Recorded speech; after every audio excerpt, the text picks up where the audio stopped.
الحمد للہ والسلام علی نبی وبعد۔ آج کا یہ خوبصورت پروگرام گلستان نبوت کانفرنس، جس میں مجھ سے قبل قائدین مخاطب آپ حضرات سے ہو چکے ہیں، قائد محترم تشریف فرما ہے، تو لہٰذا میں اپنا تمام وقت قائد محترم کی نظر کرنے لگا ہوں، اور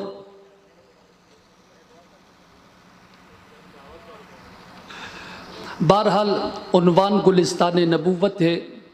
اور اگر گلستان نبوت کی بات کی جائے تو نبوت کو جنس کے درجے میں لے لیا جائے تو پھر نبوت کے افراد وہ تمام انبیاء علیہ السلام ہوں گے۔ حضرت آدم علیہ السلام بھی نبوت کے گلستان کا ایک پھول تھا، اور یہ سلسلہ پاک پیغمبر محمد کریم علیہ السلام تک پہنچتا ہے، اور اگر اسی سلسلے کو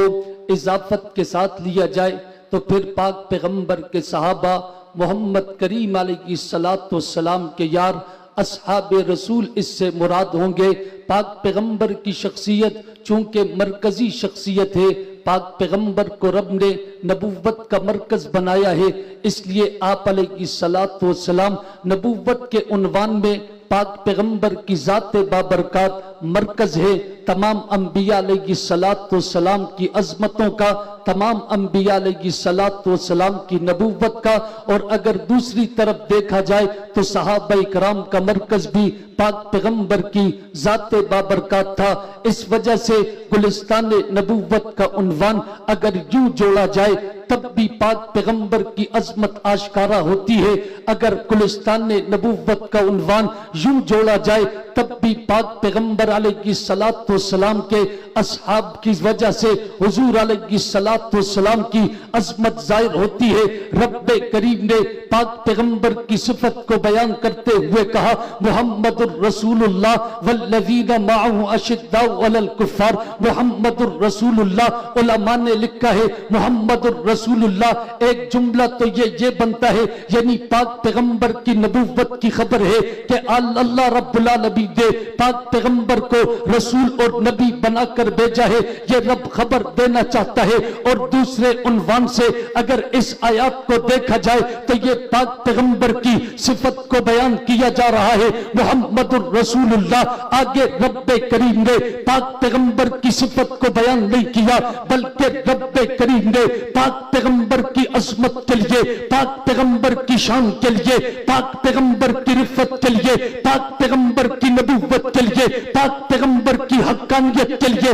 پاک پیغمبر کی سچائی کے لیے، پاک پیغمبر کی عظمت کے لیے رب کریم نے پاک پیغمبر کی صفت کو بیان نہیں کیا۔ یہ نہیں کہا کہ میرا محمد یوں ہے، میرا محمد یوں ہے، بلکہ رب کریم پاک پیغمبر کی عظمت کو بیان کرنے کے لیے پیغمبر کے شاگردوں کا، پیغمبر کے یاروں کے، پیغمبر کے وفاداروں کی صفات کو بیان کرتا ہے۔ رب کریم نے محمد الرسول اللہ کہہ کر دعوے کو بیان کر دیا، والذین معہ اشداء علی الکفار کے جملے لا کر پیغمبر کے یاروں کی صفت کو بیان کیا جا رہا ہے کہ یہ آپس میں بڑے نرم ہے، یہ کفر پر بڑے سخت ہے۔ کبھی صحابہ کے رکوع کا ذکر کیا جاتا ہے، صحابہ کے سجدوں کا ذکر کیا جاتا ہے، ابتدائی حالات کا ذکر کیا جاتا ہے، قوت والے حالات کا ذکر کیا جاتا ہے، پھر رب کریم صحابہ کرام کی